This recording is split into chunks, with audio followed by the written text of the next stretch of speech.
अच्छा, तो हम अब आते हैं कि हमारे पास अब जो केसेस आते हैं ना, हम उन पर आते हैं, ठीक है। तो सबसे पहले जो मिस ने केसेस करवाए थे मैं उनको दिखाती हूँ, ठीक है। तो सबसे पहला केस हमारे पास क्या आ रहा है कि इनकम के इंक्रीज़ होने पर, ठीक है, यानी कि अब हम इनकम जो है क्या हो गई है, वो इंक्रीज़ हो गई है, ठीक है। तो हम ये बात जानते हैं कि इनकम के इंक्रीज़ होने पर, हमने ये बात पढ़ी है कि इनकम के इंक्रीज़ होने पर क्या हो रहा है कि जो इन्फीरियर गुड है ना, उसकी डिमांड भी इंक्रीज़ हो रही है, ठीक है। तो यहाँ पर केस 1 क्या है कि इनकम जो है वो इंक्रीज़ होगी, सही। अब हमें पता है कि इनकम के इंक्रीज़ होने पर क्या होगा, इनकम के इंक्रीज़ होने पर जो इन्फीरियर गुड की जो डिमांड है वो भी इंक्रीज़ होगी, ठीक है।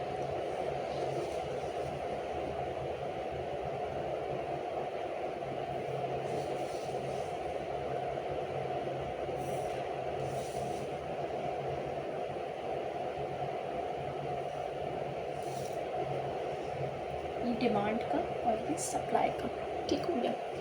और यहाँ पे मैंने कहा था कि ये प्राइस को शो कर रहा है और ये क्वांटिटी को शो कर रहा है। अच्छा, अब हम सबसे पहले जो है वो देखते हैं कि अभी हमारे पास कोई भी कंडीशन अप्लाई नहीं हो रही है, ठीक है।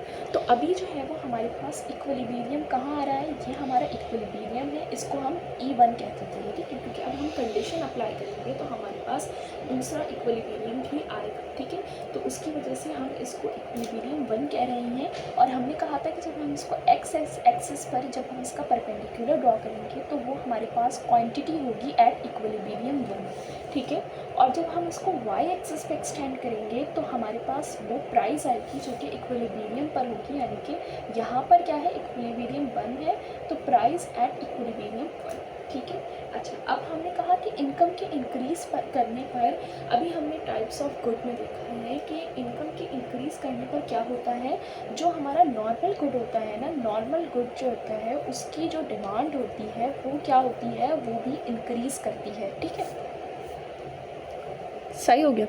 अच्छा, तो अब जब हमने ये भी देखा कि जब डिमांड जो है वो इंक्रीज़ होती है तो हमारे पास जो डिमांड की जो लाइन हम दोबारा जो दूसरी लाइन हम जब बनाने जा रहे होते हैं तो वो हमारे पास कहाँ शिफ्ट होती है, हमारा जो डिमांड है उसकी लाइन जो है वो फॉरवर्ड शिफ्ट करती है जब भी डिमांड जो है वो इंक्रीज़ होती है, ठीक है। तो यहाँ पर हमारे पास क्या है कि डिमांड की पहले वाली लाइन हमारे पास ये रही, ठीक है। और अब ये कहाँ शिफ्ट करेगी, फॉरवर्ड शिफ्ट करेगी, ठीक है। तो फॉरवर्ड शिफ्ट कर रही है तो यहाँ पर शिफ्ट करेगी, जाहिर सी बात है। अब यहाँ पर शिफ्ट करने के बाद क्या हो रहा है कि अब जो इक्विलिब्रियम था वो हमारा जो है वो अब दूसरा जब डिमांड इंक्रीज़ हुई तो अब इक्विलिब्रियम हमारा ये आ रहा है जिसको हम E2 कह देंगे, ठीक है। अब इक्विलिब्रियम है तो इसी तरह से इस वाले इक्विलिब्रियम से भी हम क्या करेंगे, एक्स एक्सिस और वाई एक्सिस पर हम जो है वो परपेंडिकुलर ड्रॉ करेंगे। और चूँकि ये इक्विलिब्रियम 2 है, ठीक है, तो इसीलिए इस इक्विलिब्रियम पे जो क्वांटिटी होगी वो भी हमारी 2 होगी, ठीक है। और इसी तरह से जब हम इसको वाई एक्सिस पर जो है वो एक्सटेंड करेंगे तो हमारे पास जो प्राइस आएगी वो भी हमारे पास क्या होगी, वो हमारे पास P2 कहलाएगी क्योंकि वो इक्विलिब्रियम 2 पर हो रही है। यानी कि हमारा जो इक्विलिब्रियम है वो कहाँ शिफ्ट कर रहा है, वो हमारे पास जो है ना वो इधर शिफ्ट कर रहा है, ठीक है। अच्छा जी, अब हम कह रहे हैं कि हमारी डिमांड जो है वो इंक्रीज़ हो रही है, यानी कि पहले भी डिमांड मौजूद तो थी ना, ठीक है, जितनी भी थी डिमांड लेकिन मौजूद तो थी, लेकिन अब जो उससे ज़्यादा डिमांड हमारे पास बढ़ गई है उसको हम क्या कह रहे हैं, उसको हम कह रहे हैं एक्सेस डिमांड। तो एक्सेस डिमांड हमारे पास कहाँ यहाँ पर कहाँ मौजूद होगी, तो एक्सेस डिमांड के लिए हम कहेंगे कि जो हमारा पहला वाला इक्विलिब्रियम था उससे अगर हम देखें तो हमारे पास जो दूसरी डिमांड की जो लाइन हमारे पास बन रही है तो यहाँ पहले वाले इक्विलिब्रियम के पॉइंट से लेकर जो हमारे पास जो है वो डिमांड की दूसरी लाइन पे जो पॉइंट यहाँ पर जो है वो आ रहा होगा, तो यहाँ से लेकर यहाँ तक जो भी हमारे पास ये डिस्टेंस है इसको हम कहेंगे कि ये हमारे पास है एक्सेस डिमांड। क्योंकि पहले डिमांड की लाइन ये थी तो इस डिमांड की लाइन से जो हमारे पास जो पहला इक्विलिब्रियम आ रहा था उससे हम पॉइंट लेंगे, फिर उसके बाद हम देखेंगे कि ये वाला पॉइंट जो है वो आगे जाके इस वाली लाइन को कहाँ पर इंटरसेक्ट कर रहा है। जहाँ पर भी इंटरसेक्ट करेगा तो वहाँ से लेकर वहाँ तक हमारा जो भी डिस्टेंस होगा वो हमारे पास कहलाएगा एक्सेस डिमांड का, ठीक हो गया। तो हमारे पास बेसिकली जो इक्विलिब्रियम शिफ्ट आ रहा है वो कहाँ आ रहा है, वो ऊपर की तरफ आ रहा है। यानी कि पहले जो है वो इक्विलिब्रियम बेसिकली होता क्या है, देखो इक्विलिब्रियम ये है कि हमारे पास मार्केट जो है ना वो स्टेबल हो गई है, ठीक है। फॉर एग्ज़ाम्पल हमारे पास जो है वो किसी भी मतलब कि जैसे हम कह सकते हैं कि हमारे पास जो है वो मतलब किसी भी चीज़ की जो है वो सप्लाई जो है वो कम या ज़्यादा हो गई है, तो क्या होता है कि मार्केट का जो एक जो वो होता है वो एक डिस्टर्ब हो जाती है मार्केट, ठीक है। मतलब कि चीज़ों का लेना, चीज़ों का बेचना, ये जो सब होती है ये डिस्टर्ब हो जाती है। तो फिर ये एक वक्त के बाद जो है वो क्या होती है कि लोग जो है वो मतलब कि इस चीज़ के आदी हो जाते हैं और फिर जाकर जो है वो हमारा जो मार्केट है वो दोबारा इक्विलिब्रियम पर आ जाता है। इक्विलिब्रियम तो हमें पता है कि जहाँ पर चीज़ें जो है वो स्टेबल हो जाए, ठीक है। यानी कि जितना हमारे पास जो है वो इनपुट जा रहा है उतना ही हमारे पास जो है वो आउटपुट भी आए, तो इक्विलिब्रियम हम उसे कहते हैं, ठीक है। इक्विलिब्रियम यानी कि चीज़ें जो है वो स्टेबल हो जाए, ठीक है। जितना फॉरवर्ड हो रहा है उतना बैकवर्ड हो जाए। तो बस यहाँ पर भी यही है कि पहले जो इक्विलिब्रियम आ रहा था क्योंकि डिमांड जो है वो पहले अगर इससे कंपैरिजन की जाए, ठीक है, तो डिमांड पहले कम थी ना, तो इसीलिए इक्विलिब्रियम भी जो है वो पहले अचीव हो रहा था, ठीक है। लेकिन अब डिमांड बढ़ गई है तो इक्विलिब्रियम भी जो है वो देर से अचीव हो रहा है।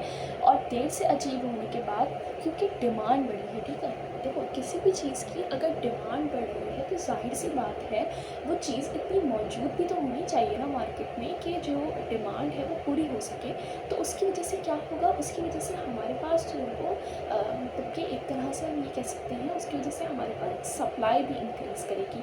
सप्लाई इंक्रीज़ करेगी यानी कि क्या मतलब है इसका, क्वांटिटी इंक्रीज़ होगी, यानी कि बहुत ज़्यादा क्वांटिटी में फिर वो मौजूद होगा ताकि वो उन डिमांड्स को जो है वो फुलफ़िल कर सके। तो इसीलिए जो पहले हमारे पास डिमांड जो क्वांटिटी थी, तो अब क्वांटिटी जो है वो उससे ज़्यादा है, यानी कि अब Q2 जो है वो Q1 से ज़्यादा है। और इसी तरीके से हमारे पास ज़ाहिर सी बात है कि जब हमारे पास क्वांटिटी इंक्रीज़ कर रही है, जब हमारे पास ज़्यादा से ज़्यादा मतलब कि वो सप्लाई बढ़ा रहे हैं, डिमांड बढ़ा रहे हैं, तो हमारे उसमें तो हमने यही होता हुआ देखा है कि फॉर एग्ज़ाम्पल जैसे कि एक एग्ज़ाम्पल दी थी कबाब चीज़, और बल्कि इसकी एग्ज़ाम्पल छोड़ देते हैं, हम सईद गनी को ले लेते हैं। सईद गनी एक लोकल ब्रांड है, ठीक है। तो सईद गनी के जब मैं पहले प्रोडक्ट्स को यूज़ करती थी तो सईद गनी के प्रोडक्ट्स जो हैं बहुत ज़्यादा रीज़नेबल होते थे, और मुझे सईद गनी सबसे ज़्यादा रीज़नेबल जो है वो स्किन केयर ब्रांड लगता था, ठीक है। अभी भी वो रीज़नेबल ही है लेकिन कंपेयर किया जाए पहले से अगर, ठीक है, क्योंकि अब जब बाइकॉट जब से स्टार्ट हुआ है तो लोग लोकल ब्रांड्स की तरफ आना शुरू हो गए हैं, पाकिस्तानी ब्रांड्स की तरफ आना शुरू हो गए हैं, ठीक है। तो सईद गनी की डिमांड बढ़ गई है। जब सईद गनी की डिमांड बढ़ी तो उसने क्या किया, उसने अपने प्राइसेस को भी इंक्रीज़ कर दिया, ठीक है। तो बिल्कुल इसी तरह से यहाँ पर भी क्या हुआ है कि डिमांड के बढ़ने से प्राइस जो है वो P1 पहले यहाँ था लेकिन अब P2 मतलब कि ऊपर चला गया है, यानी कि P2 जो है वो P1 से ज़्यादा है, ठीक है। तो ये हमारे पास हुआ है, ठीक है। नॉर्मल गुड मैंने क्या बताया था, नॉर्मल गुड ये होता है कि जब भी हमारे पास इनकम इंक्रीज़ होती है तो इनकम के इंक्रीज़ होने से हमारे पास जो डिमांड है उस गुड की वो भी इंक्रीज़ हो जाती है, ठीक है। तो एक हमारे पास ये केस आ गया, ठीक है। अच्छा, अब हम देखते हैं कि अगर हमारे पास जो है वो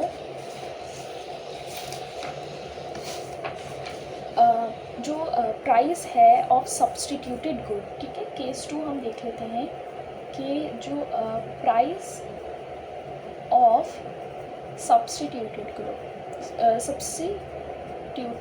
गुड इंक्रीजेस, ठीक है।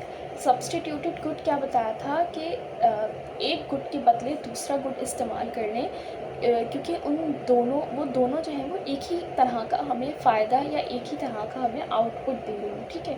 तो अब क्या हुआ, अब जो सब्सटीट्यूटेड गुड था, यानी कि फॉर एग्ज़ाम्पल मेरे पास एक गुड ये रहा और इसका सब्सटीट्यूटेड गुड मेरे पास था ये, ठीक है। अब इसकी जो प्राइस है वो क्या हो गई, वो इंक्रीज़ हो गई।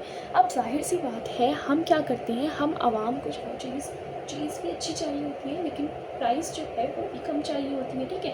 तो फॉर एग्ज़ाम्पल अगर मैं कोई मतलब कि सूट देख रही हूँ, ठीक है, मैं देख रही हूँ कि मेरे पास एक लॉन का सूट जो है वो फॉर एग्ज़ाम्पल मेरे पास 3000 में आ रहा है, और उन्हीं 3000 में मेरे पास जो है वो मतलब कि जो है वो थिंक ये एक गुड एग्जाम्पल नहीं है, क्योंकि इसमें प्राइस जो है वो सेम हो रही है, जबकि सब्सटीट्यूटेड गुड की प्राइस जो है वो इंक्रीज़ होनी चाहिए, ठीक है। तो इस एग्जाम्पल को छोड़ देते हैं, बस इस एग्जाम्पल को ही देखते हैं कि हमारे पास एक गुड है और इसका सब्सटीट्यूटेड गुड हमारे पास ये है, और इसकी प्राइस जो है वो अब इंक्रीज़ हो चुकी है। तो जाहिर सी बात है, इसको तो लोग कंसिडर ही नहीं करेंगे ना, लोग इसको कंसिडर करेंगे, यानी कि इसकी डिमांड बढ़ जाएगी, ठीक है। तो प्राइस ऑफ सब्सटीट्यूटेड गुड के इंक्रीज़ होने से क्या हो रहा है, डिमांड बढ़ रही है। डिमांड बढ़ रही है तो हमारे पास जो ग्राफ बनेगा, वो ग्राफ हमारे पास बिल्कुल इसी तरह से बनेगा, ठीक है। बिल्कुल इसी तरह से हमारे पास ग्राफ बनेगा कि डिमांड बढ़ेगी तो हमारे पास जो डिमांड का शिफ्ट है वो क्या होगा, वो फॉरवर्ड की तरफ हमारे पास शिफ्ट होगा, ठीक है।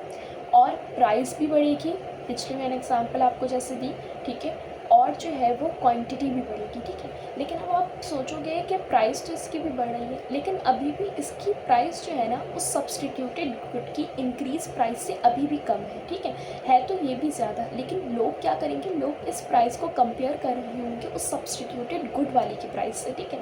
तो जब कंपैरिजन करेंगे तो लोगों को इसकी ही प्राइस कम लगेगी। आखिरकार इसकी प्राइस पहले से तो ज़्यादा है, लेकिन कंपैरिजन में जब हम देखेंगे तो इसकी प्राइस लोगों को कम लगेगी, ठीक है। अच्छा, तो कह रहे हैं कि हमारे पास, जैसे इसने यहाँ पर रीज़न भी लिखवाया हुआ है, अगर हम देखें कि as the substituted good is expensive new consumer shifts towards the cheaper alternative thus demands increases, ठीक है। और यहाँ पर अगर देख लें तो बिल्कुल रूबरू वैसा ही ग्राफ है, ठीक है, जो हमारे पास पहले वाले केस के लिए हमने बनाया था, ठीक हो क्या। अब हम देखते हैं आगे वाला केस। अब आगे वाले केस में हमें ये कह रहे हैं कि केस नंबर 3 में कह रहे हैं कि price of complementary good decreases. अब प्राइस जो है ऑफ कॉम्प्लीमेंट्री गुड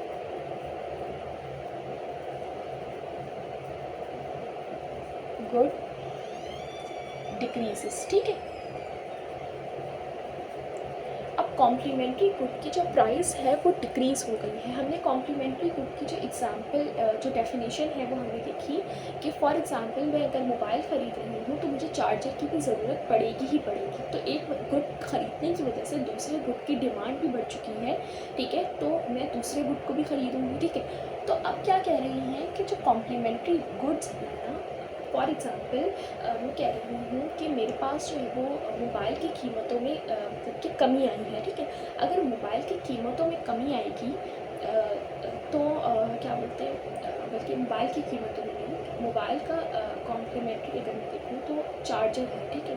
तो फॉर एग्ज़ाम्पल इसको हम इस तरह से देख लेते हैं कि हमारे पास चार्जर की कीमतों में कमी आई है, ठीक है।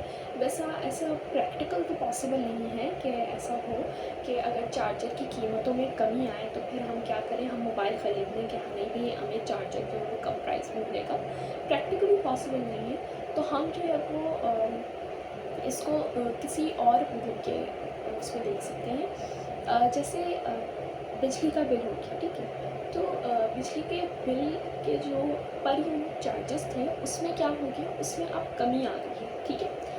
तो अब क्या होगा, उसमें कमी आई है तो हम कहेंगे कि अब हम जो है वो अपने घर में क्या लगा सकते हैं, एसी लगा सकते हैं, ठीक है। एसी तो हमने पहले भी लगाना था, लेकिन क्या हो रहा था कि एसी की वजह से जो दूसरा गुड है उसकी एक हैवी अमाउंट हमें पे करनी पड़ रही थी, ठीक है। लेकिन अब जो दूसरा गुड है ना, उसकी प्राइस क्या हो गई है, उसकी प्राइस हो गई है डिक्रीज़ हो गई है। तो अब हम क्या करेंगे, अब हम अपने घर में आराम से एसी लगा सकेंगे, ताकि जो है वो, क्योंकि क्या हो गया, उस एसी जो गुड है हमारे पास, उसका जो कॉम्प्लीमेंट्री गुड हमें बिल की सूरत में हो रहा होता है, उसकी प्राइस में जो है वो डिक्रीज़ आ गई है, ठीक है। तो अब हमारे पास कॉम्प्लीमेंट्री गुड की प्राइस में डिक्रीज़ आया तो एसी की जो डिमांड है वो बढ़ गई, ठीक है।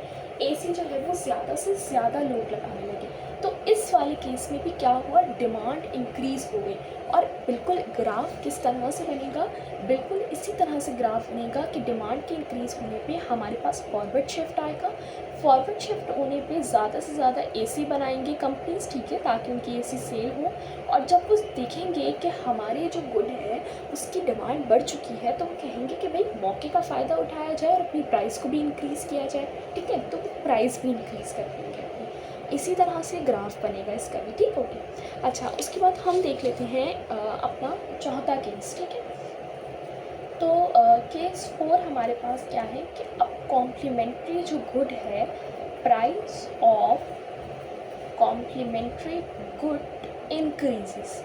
ठीक है, अब हमारे पास जो बिजली का बिल है उसमें पर यूनिट चार्जेस जो है वो हमारे पास क्या हो गए हैं, इंक्रीज़ हो गए हैं। ठीक है, तो अब हम क्या करेंगे, अब हमारे पास जो जो एसी है, ठीक है, हमारे पास घर में अगर लगा हुआ भी होगा ना, ठीक है, तो हम जो है वो क्या करेंगे, उसको हम इस्तेमाल नहीं करेंगे, तो ख़रीदने की तो बहुत दूर बात है। ठीक है, तो इसी तरह से जो डिमांड होगी, अब डिमांड जो है वो डिक्रीज़ हो जाएगी। ठीक है, तो अब जो है वो डिमांड इंक्रीज़ नहीं बल्कि डिक्रीज़ हो रही है, तो इसकी वजह से हमारे पास ग्राफ में क्या क्या चेंजेस आएंगे, अब हम वो देख लेते हैं कि ये ग्राफ बाकी ग्राफ से थोड़ा मुख्तलिफ हो गया। ठीक है, ये चेंज आ गया इसमें।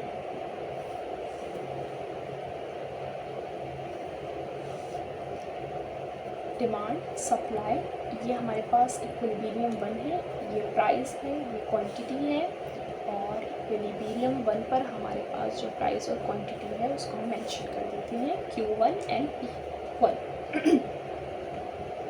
ठीक हो गया। अब क्या हुआ, अब हमारे पास जो है वो डिमांड डिक्रीज़ हो गई क्योंकि कॉम्प्लीमेंट्री गुड की जो प्राइस थी वो इंक्रीज़ हो चुकी है। ठीक है, हमने ये कहा था कि डिमांड के डिक्रीज़ होने पर हमारे पास जो शिफ्ट आएगा वो बैकवर्ड शिफ्ट आएगा, यानी कि हमारे पास जो है वो पीछे की तरफ, अब जो डिमांड की जो लाइन है वो पीछे की तरफ आएगी, बैकवर्ड आएगी, यानी कि ये हो गया हमारे पास डी डैश, यानी कि अब जो इक्विलिब्रियम आ रहा है वो हमारे पास जल्दी अचीव हो रहा है। क्यों? क्योंकि अब डिमांड ही कम हो चुकी है ना। ठीक है, तो डिमांड कम हो चुकी है तो इतना ज़्यादा सेल और मतलब कि इतनी ज़्यादा ख़रीदो फरोख्त नहीं हो रही है। ठीक है, तो क्या हो रहा है कि हमारे पास इक्विलिब्रियम जो है वो पहले अचीव हो रहा है, और इक्विलिब्रियम पहले अचीव हो रहा है तो हमारे पास यहाँ पर जो है क्वांटिटी भी कम हो रही है और प्राइस भी कम हो रही है। ठीक है, क्या हो रहा है, P1 अब जो है वो ग्रेटर हो गया P2 से। ठीक है, और इसी तरह से अब जो Q1 है वो ग्रेटर हो गया Q2 से। ठीक है, इसकी एक एग्जांपल हम देख लेते हैं KFC की। ठीक है, जब KFC का बायकॉट शुरू हुआ तो उसकी डिमांड जो है वो डिक्रीज़ होना शुरू हो गई। ठीक है, यानी कि उनकी क्वांटिटी भी डिक्रीज़ होना शुरू हो गई। जब उनकी क्वांटिटी डिक्रीज़ होना शुरू हो गई तो उन्होंने अपनी डिमांड बढ़ाने के लिए उन्होंने क्या किया, उन्होंने अपनी प्राइसेस को जो है वो डिक्रीज़ कर दिया। ठीक है, उन्होंने क्या किया, उन्होंने अपनी प्राइसेस को डिक्रीज़ कर दिया। तो अब जो हमारे पास प्राइस है P2, इसीलिए हम कह रहे हैं कि जो पहली वाली प्राइस थी उससे कम प्राइस में अब ख़रीदो फरोख्त की जा रही है। ठीक है, ताकि क्या हो, ताकि डिमांड जो है वो इंक्रीज़ कर जाए। ठीक है, तो ये हमारे पास हो गई एक डिमांड की मतलब कि एग्ज़ाम्पल हो गई। इसमें हमारे पास अगर हम एक्सेस डिमांड देखें तो एक्सेस डिमांड हमारे पास ये हो गई। ठीक है, एक्सेस डिमांड सही। अच्छा,